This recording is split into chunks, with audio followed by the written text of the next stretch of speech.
大家好，我是小玉。冬季气候干燥，是需要滋补的季节，也是需要补水的季节。对于许多爱美的女性朋友来说，上了年龄之后，应该不仅要注重外养，而且还要注重内调。所以说，必须从饮食出发。但很多朋友都不知道怎么来吃。说到吃，当然要吃应季的食材，而红薯不仅营养丰富，价格便宜，也是冬季的应季食材。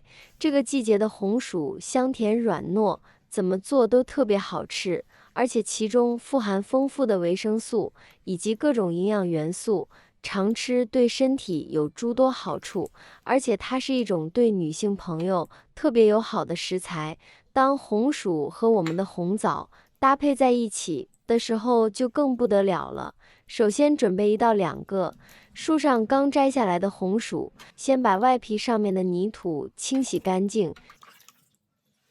洗干净后把外皮削掉，因为红薯的外皮虽然富含丰富的膳食纤维以及营养元素，但是吃起来口感却不好，所以呢，建议大家把外皮削掉。即使在我们小时候家里面种的红薯，不管是用来熬粥还是直接煮着吃，都没有削红薯皮的习惯，因为在那个物资匮乏的年代，削皮都感觉是一种浪费。去皮后的红薯，把它切成像我嘴巴一样的大小，你也可以切成自己喜欢的样子。切好的红薯，现在我们把它放进碗里面，加入适量的我家自来水，将它浸泡起来。红薯里面含有大量的淀粉，如果不用水浸泡起来的话，长期在空气中裸露，特别容易导致氧化变色。接下来再准备5到6粒的红枣，我们现在也要把它清洗干净。洗红枣最好是用一点面粉和食盐来洗，这样呢会洗得更加干净，吃起来也更放心。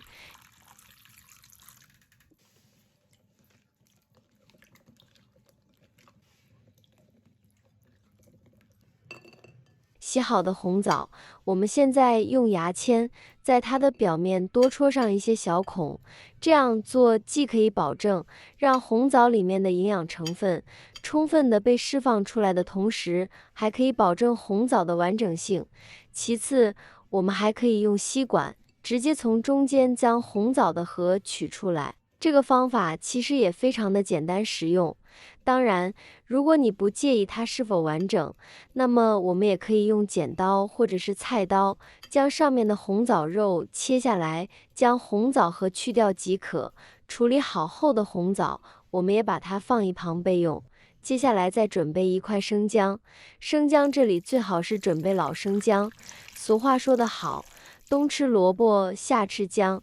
其实生姜不仅可以在夏天吃，冬天吃也有许多的好处，尤其是对于平时特别怕冷、经常手脚冰凉的女性朋友来说，它是一种非常好的滋补食材。都说姜是老的辣，我们这里挑选生姜，也尽量要挑选越老的生姜越好，越老的生姜所含的姜料素成分也越高，其作用也会更好。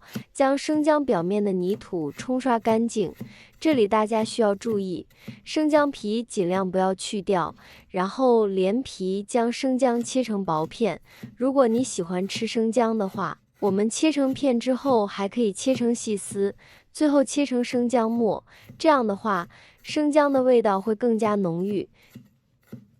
切好的生姜也放在一旁备用，然后再准备一些银耳。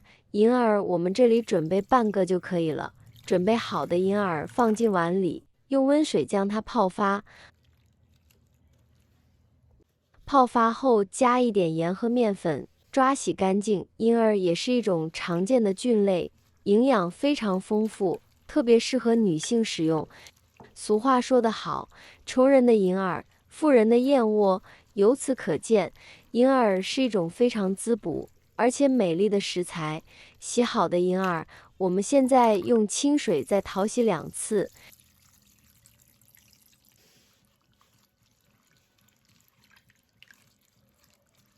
洗干净后，用剪刀把它剪成小块，或者是用手撕成小块。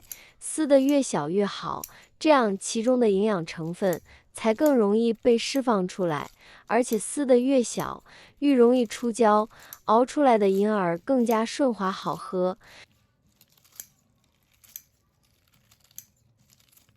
所有的材料都准备好之后，现在我们把刚才切好的红薯，连泡红薯的水一起倒进砂锅里，将红枣和银耳一起倒进来，生姜片也倒进来，加入足量的清水。加水的时候要一次性把水加足，后期理论上来说是不建议再加水，不然的话不仅影响口感，而且还影响作用。然后用大火把锅里面煮开后，再用中小火慢慢的熬煮10分钟。接下来的时间，我们准备几粒枸杞，枸杞的营养价值是毋庸置疑的。枸杞洗干净后也放入碗中备用。这个时候锅里面也开了起来，转到中小火，再熬10分钟。10分钟后，现在把枸杞加进来，继续盖上盖子，煮30分钟。我现在每天都用心分享做菜小技巧，亲们能不能给我个免费的爱心，鼓励一下？万分感谢您了。30分钟后，我们的红薯、红枣银耳羹就熬好了。这样做出来的红薯、红枣银耳羹特别的香甜软糯。平时我们在熬煮银耳羹的时候都会加冰糖，而今天不用加。为什么呢？因为红薯和红枣它的甜味都特别突出，不用加任何的冰糖，就已经非常的顺滑香甜了。当然，如果你对于甜味的要求比较高的话，也可以加一点黄冰糖进来，这样喝起来它的甜度就会更上一层楼。这些食材都非常的简单，而且非常营养，价格也相对便宜。以这种方式熬出来的红薯、红枣、银耳羹晶莹剔透，香甜软绵，每次喝上一大碗都不够解馋的。所以说啊，喜欢吃红薯的朋友，红薯不要只会烤着吃和蒸着吃了，可以试一试。今天给你分享的这个方法不仅好吃，而且营养还特别的养颜哦。其实红薯除了可以和银耳、红枣这样吃之外，我们里面还可以搭配一些山药以及银耳进来煮出来，又是一种风味了，并且山药也是一种非常滋补的食材，喜欢的亲人们可以收藏起来试一试哦。好了，今天的视频内容就分享到这里了，感谢您的支持，我是小玉，我们下期视频再见。